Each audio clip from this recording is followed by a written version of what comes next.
you want the hard way, which also works, but it will blast you into it whether you like it or not, it's psychedelics. That's good. That gets into when you talked about that in the science of magic.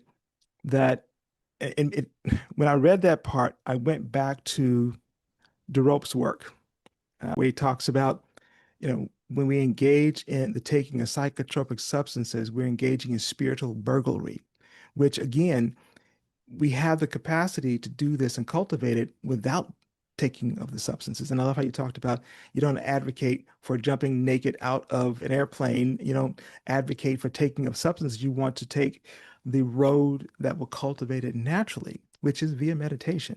Yeah. And every meditation tradition has its value. And this is where I think I scoff when I hear people say this meditation is better than that one. And I'm just kind of like, okay, meditation has its value, it does something different within the brain. But I think the big thing there is we've always had the capacity. And so I'm glad you said that in terms of meditation. So speaking of meditation, how long have you been meditating and what was your first or even current form of meditation practice? Because you're right. If you're going to meditate, you probably do want to try a bunch of methods until one of them feels completely right. Hmm. And then, Hmm. then you'll continue doing that. But fortunately, there are enough different styles.